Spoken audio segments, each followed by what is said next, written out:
Buongiorno, benvenuti alla TG Sicilia. Le principali notizie. 2 novembre, omaggio ai defunti in tutta l'isola. A Catania grande affluenza al cimitero, pulito, ordinato, con vigilanza costante, molto apprezzato anche il servizio navetta. Dovrebbe essere così tutto l'anno, è il commento. Sicilia in questo ponte invasa dai turisti, complice il bel tempo, migliaia di visitatori affollano i centri storici. A Siracusa B&B e camere d'albergo occupate all'80%.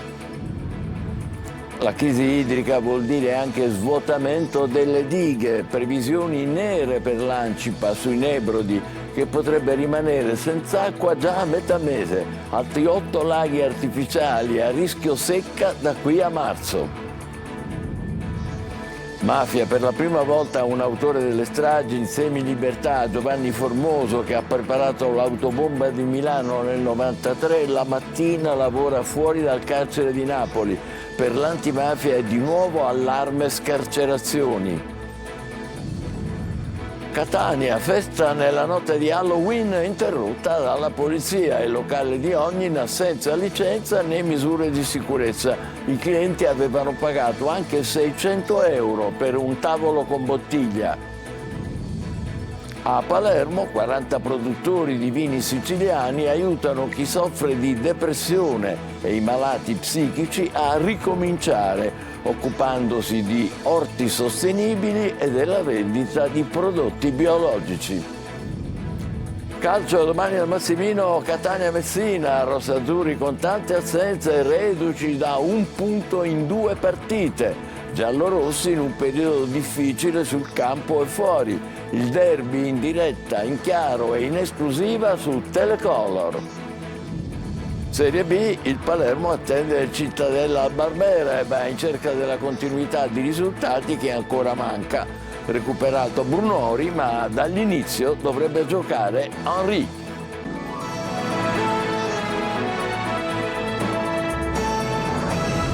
Bentrovati, 2 novembre in tanti in visita ai propri cari defunti in tutta la regione. A Catania grande affluenza al cimitero già dalle prime ore del mattino. Pulito, ordinato, ben presidiato dalle forze di polizia, molto apprezzato anche il servizio navetta. Dovrebbe essere sempre così, dicono tutti. Desiree Ferlito.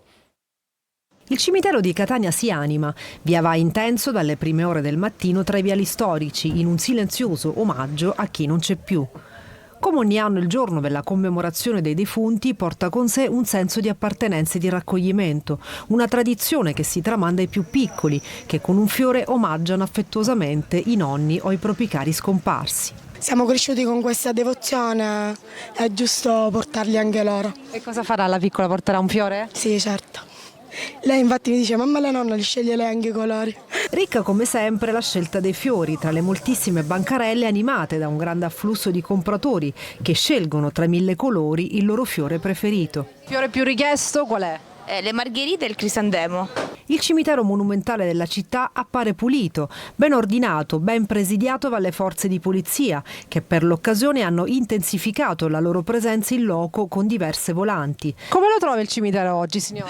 Bellissimo, pieno di fiori, ordinato, pulito, bello. Bene la viabilità, molto apprezzato il servizio navette all'interno dei viali, rafforzato per la grande affluenza prevista con l'aggiunta di altre linee. Ma io di solito vengo con la macchina al cimitero, ma in questi 2 giorni preferisco l'autobus, sia quello esterno che questo interno. Anche i volontari presidiano la zona al servizio dei cittadini. Se c'è qualcuno che si sente male noi siamo a disposizione. È già successo? Magari qualche persona anziana? Sì, poco fa è successo, una signora ha avuto una distorsione alla caviglia e ovviamente i miei colleghi sono intervenuti loro. In pieno ponte di inizio novembre, Sicilia invasa dai turisti, complice il bel tempo, migliaia i visitatori che affollano i centri storici. A Siracusa, camere d'albergo e B&B occupate all'80%. Francesco Loi. Siamo arrivati ieri ed è stata piacevole anche visitare la città e comunque un bel posto. Tante belle scoperte, bei posti. varcare i ponti per sentire lingue e accenti diversi. Nel ponte di Ognissanti, Ortigia, centro storico di Siracusa, è piena di turisti. Molto turistico, che ci sono anche queste temperature anche giù in Calabria. E Ortigia com'è? Bellissima. La dobbiamo visitare del tutto ancora. Esatto. Voi arrivate da Torino, ma lì c'è questo clima. Ma ha piovuto tanto in questo periodo, quindi diciamo un po' di sole lo cercavamo, quindi si sta molto bene. Il sole bacia tutti e c'è chi ne approfitta di qualche giorno di pausa dal lavoro per scoprire la Sicilia. Allora, adesso abbiamo fatto una passeggiata al mercato, poi andremo a fare un piccolo bagno e poi faremo un giro per il Duomo, il castello. 24 l'anno della svolta e a fine anno molto probabilmente raggiungeremo il 1.200.000 presenze. Come vedete, qui l'estate non è ancora finita. Il flusso di turisti non si è mai fermato. In parte si stanno raccogliendo i frutti del G7 di fine settembre. Sta andando bene e soprattutto con un'affluenza di stranieri e che pensiamo all'interno delle strutture di realizzare, secondo le nostre stime, l'80% di occupazione. Turismo quindi come sinonimo di lavoro. Sì, perché così lavorano tutti, dagli hotel ai bar e ristoranti. Sta andando veramente molto bene. Il trend è molto positivo e ci aspettiamo e siamo sicuri che anche il trend invernale sarà molto positivo e superiore rispetto agli anni passati. Ed è boom di turisti in tutta la Sicilia. Come sempre, la combo di sole, arte, storia e cucina attrae tutti. Ma attenti, se guardando queste immagini per un attimo vi siete sentiti in estate, la Fiera dei Morti ci ricorda che siamo a novembre. Le altre notizie, la crisi idrica coincide anche con lo svuotamento delle dighe, previsioni nere per l'Ancipa sui Nebrodi che potrebbe rimanere vuota già a metà mese e altri 8 laghi artificiali a rischio secca di qui a marzo. Si prova a rimediare pianificando trivellazioni, riattivando vecchi pozzi, silos, autobotti. Francesco Triolo.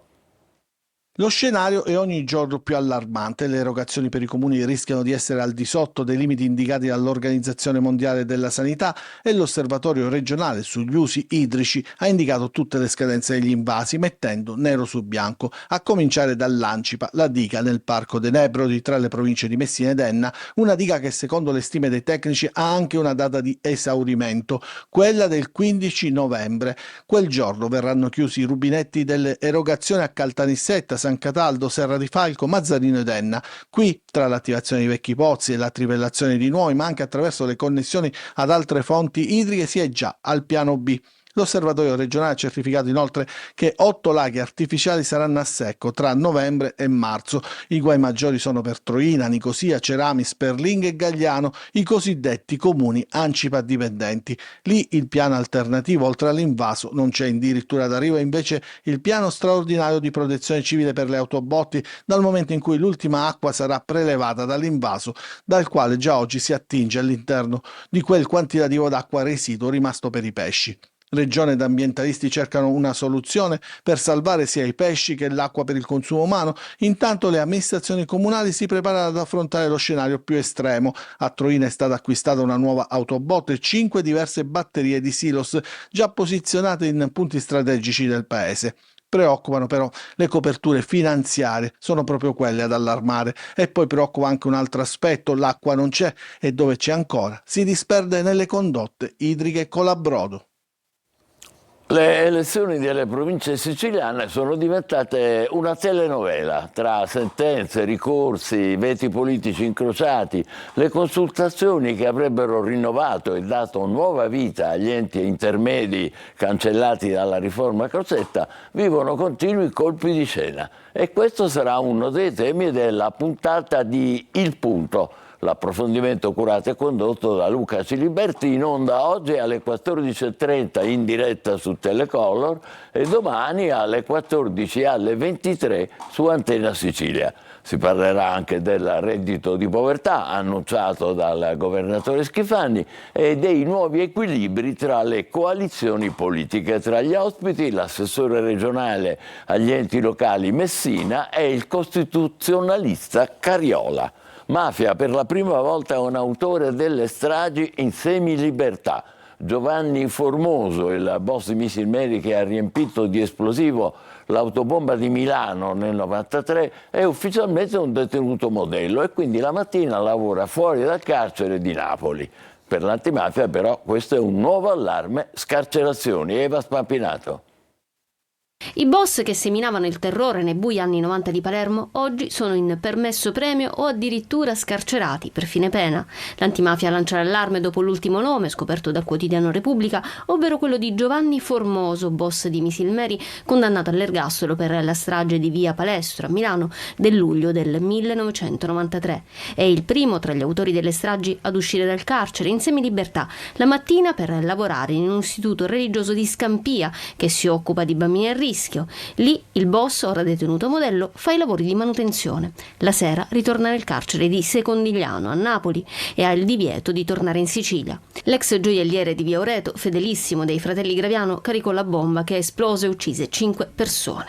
Formoso adesso ha i benefici della semilibertà, come altri 2 killer di mafia che stanno scontando l'ergastolo, Raffaele Galatolo e Paolo Alfano, che Falcone e Borsellino chiamavano il killer più spietato di Corso dei Mille. L'antimafia lancia l'allarme, gli scarcerati eccellenti da tenere sotto controllo sono sempre di più e i protagonisti degli anni ruggenti di Palermo si incontrano e si alleano con la nuova generazione mafiosa. Mafia e superbonus, sequestrate le società dell'ex pentito di Racalmuto Ignazio Gagliardo, fedelissimo del capomafia Maurizio Di Gati. Davide Sardo. Lo scorso 31 luglio i poliziotti della squadra mobile di Latina in provincia di Roma hanno arrestato l'ex boss di Racalmuto, prima collaboratore di giustizia e poi fuoriuscito dal programma di protezione, Ignazio Gagliardo, 60 anni. È indagato di una tentata estorsione aggravata commessa con modalità mafiose per l'aggiudicazione di un immobile all'asta. A far avviare le indagini un uomo di Latina che ha raccontato di avere subito pressione per vendere ad un prezzo di mercato inferiore un appartamento che si era aggiudicato all'asta. Gagliardo, insieme ad altri 3 indagati, di cui uno presunto contiguo a clan camorristici e anche loro arrestati, avrebbe compiuto atti intimidatori contro l'uomo. Quando poi non vi è stato più interesse all'immobile, hanno preteso dalla vittima 12.000 euro per risolvere la contesa. La polizia, su ordine della Procura di Roma, ha sequestrato 2 società edili con sede a Roma, la Professional at Work SRL e la Edil Gallo SRL, ritenute legate a Gagliardo e avviate tramite prestannome al fine di poter svolgere lavori con il superbonus 110%, occultando la condizione del vero titolare, ovvero Gagliardo, che in quanto gravato da precedenti per associazione mafiosa non avrebbe potuto accedere al superbonus. Catania, una discoteca fantasma per la notte di Halloween. Non è l'epilogo dell'ennesimo dolcetto scherzetto, ma il finale di un'attività di indagine della polizia che ha sequestrato a Ognina i locali dove si teneva una serata danzante senza autorizzazioni e senza condizioni di sicurezza per centinaia di persone. Sanzioni per oltre 27.000 euro. Orazio Longo. I poliziotti in borghese si sono mescolati tra i clienti per poi intervenire quando hanno creduto che fosse arrivato il momento giusto.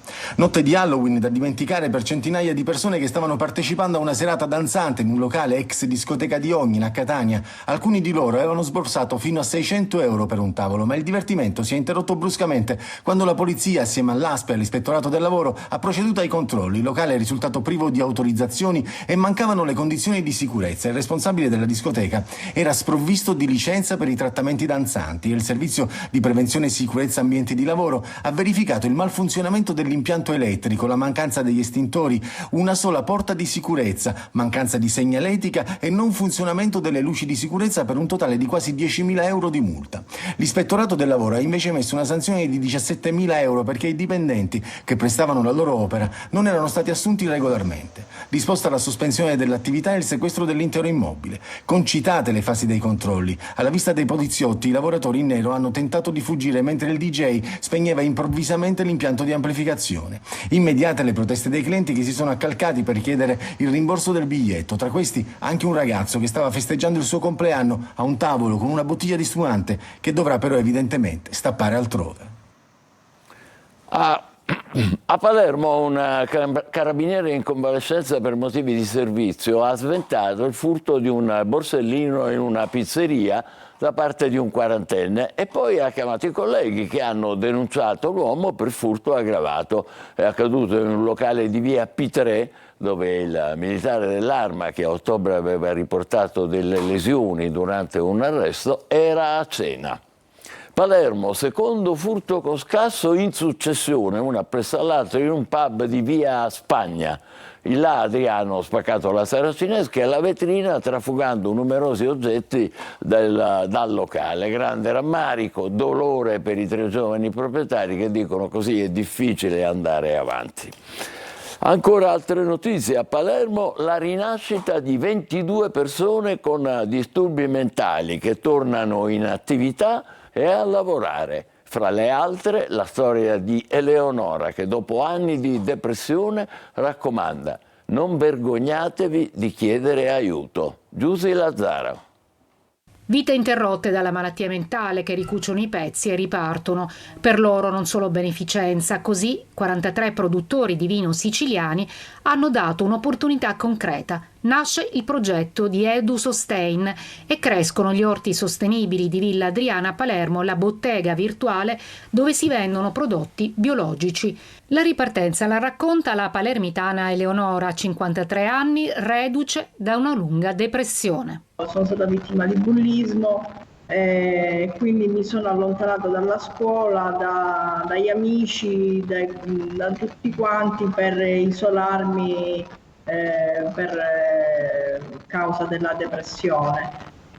Poi nel corso degli anni ho cercato di chiedere aiuto a vari specialisti, ma non ho avuto mai delle risposte. Poi la svolta. Sono 2 anni che praticamente lavoro per questa società cooperativa, per un progetto che si chiama Seminiamo Bellezza, e mi ha dato la possibilità di ampliare le mie competenze, le mie professionalità. Non è facile, ma bisogna ripartire. Di non vergognarsi di chiedere aiuto se ci si sente fragili, ci si sente diversi, perché sicuramente si incontrerà qualcuno, come è successo a me, che darà una mano. Il progetto Itaca Palermo accoglie e accompagna verso una rinascita. È il malato, è lo schizofrenico, è il depresso. Invece qua dentro noi veramente viviamo ogni giorno che questa è una parte, la malattia è una parte della persona. Lanciata anche una vendita online col marchio L'Orto in Villa. Beh, forza Eleonora e complimenti a Itaca. Adesso passiamo all'arte. Monet e gli impressionisti Immersive Experience è l'originale mostra ideata dalla Fondazione Pietro Barbaro e proposta a Palermo per il 150° anniversario della nascita del movimento impressionista. Veronica Barbarino.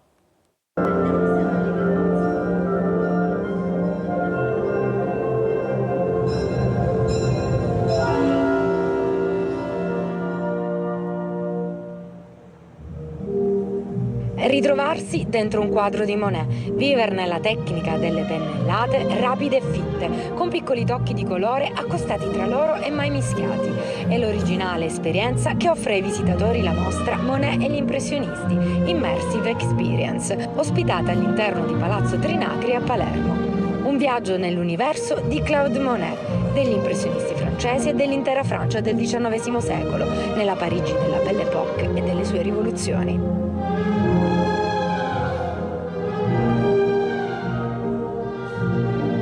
La tecnologia immersiva, mediante Oculus e videomapping, permette al visitatore, guidato dalla voce del pittore stesso che parla di sé, della sua arte e dei suoi lavori, con sottofondo la musica dell'epoca, di rivivere l'arte impressionista di cui Monet è fondatore. La mostra ideata dalla Fondazione Pietro Barbaro celebra, oltre il famoso pittore francese, anche il 150° anniversario della nascita del movimento impressionista e sarà visitabile fino al 14 gennaio.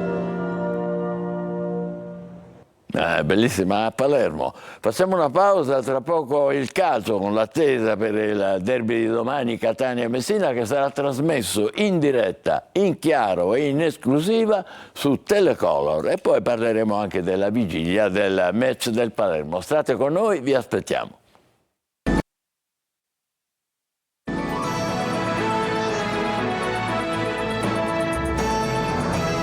Finiamo con il calcio. Il Catania, con parecchie assenze fra squalifiche e infortuni, si presenta alla partita con il Messina con l'unico obiettivo dei 3 punti, dopo aver perso terreno in classifica nelle ultime 2 gare. Il derby di domani in diretta, in chiaro e in esclusiva su Telecolor a partire dalle 18:30. Marco Carli.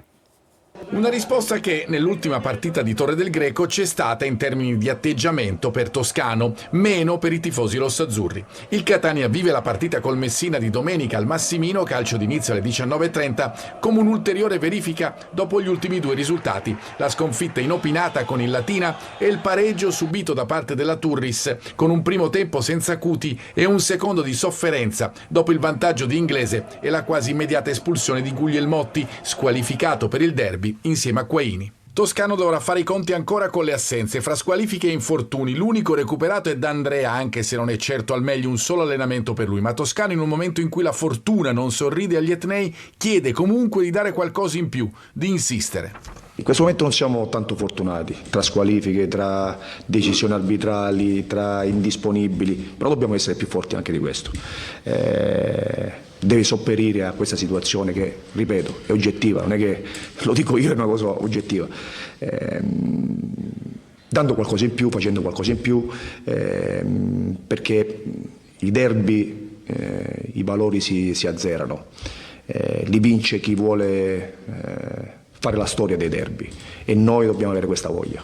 Catania-Messina sarà il primo grande appuntamento con le dirette in chiaro in esclusiva su Telecolor, collegamento con il Massimino un'ora prima del match con le interviste del pre-gara, poi la telecronaca della partita e le interviste flash nell'intervallo e a fine gara. In conclusione del match, in anteprima, le voci dei protagonisti. E adesso il derby di domani sul fronte Messina. I giallorossi saranno privi dello squalificato Marino ed è in dubbio il rientro di Petrucci. Il Trapani gioca domani a Giugliano a porte chiuse. Sergio Colosi. Nel momento di maggiore frizione tra tifosi da una parte, staff societario e tecnico dall'altra, arriva il derby del Massimino. Il Messina di questi tempi ne avrebbe fatto volentieri a meno. Sembra lontana anni luce quella squadra che ha imposto il pareggio a Benevento, Trapani e Monopoli. In meno di 2 settimane il disastro assoluto. 9 gol incassati contro Avellino e Cavese. Nello spogliatoio mancano figure di spessore e la gioventù serve soltanto alle casse societarie di Sciotto. Preparazione al derby in un clima di assoluta disaffezione. Assente Marino per squalifica, Petrucci e Cominetti in dubbio per l'attacco, staffetta Natriello Luciani, con Petrungaro sicuro di una maglia. Partita spartiacque per il Trapani impegnato a Giugliano. Si giocherà a porte chiuse per la mancanza di agenti della polizia municipale che garantiscano il servizio d'ordine. Granata sconfitti dall'Avellino e in ritardo sulla tabella di marcia auspicata da Antonini. Non si esclude un nuovo ribaltone in panchina in caso di mancata vittoria, anche perché Netto, Risine e Aronica sembra che abbiano inciso su una squadra ricca di nomi ma dal rendimento altalenante. Lescano guida l'attacco insieme a Fall, più arretrato Bifulco nel 4-3-1-2. Vigilia di match per il Palermo, che domani al Barbera sfiderà il Cittadella. Brunori torna in gruppo, ma Dionisi dovrebbe preferirgli Henry. Marco Goulart. Il Palermo vuole festeggiare nel miglior modo possibile i suoi 124 anni di vita, compleanno caduto nella giornata di ieri e che i rosanero vogliono invece onorare domani al Barbera contro il Cittadella. Una partita alla portata della compagine di Dionisi che però ha un problema di costanza. I rosanero non inanellano 2 vittorie consecutive da 9 mesi. Matteo Brunori intanto ieri si è allenato in gruppo con i compagni e sembra che il guaio al tallone sia stato risolto. A Dionisi adesso il compito di selezionare il centravanti da schierare nel match di domani contro i Veneti, anche se Henry è ancora il favorito. Le occasioni le stiamo creando, vedi l'ultima partita, per le situazioni create gol lo dovevamo fare, però arriverà il momento che faremo gol creando magari anche meno, come è successo a Cremona, e da questo punto di vista Matteo può alzare questa percentuale, perché Matteo è uno dei finalizzatori migliori della squadra e quindi non è mancato perché c'è sempre stato, poi sì, in queste partite ha avuto un problemino. Di Francesco ha rifiatato col Mantova e dovrebbe tornare dall'inizio col Cittadella. Insigne è confermato sulla destra. Verre torna in mezzo al campo assieme a Gomez e Segre, possibile panchina per Ranocchia. Cittadella in crisi e penultimo in classifica, 2 soli punti nelle ultime 5 gare giocate. Domani fischio d'inizio alle 15. Noi ci fermiamo qui, l'appuntamento come al solito alle 20, grazie e buon pomeriggio.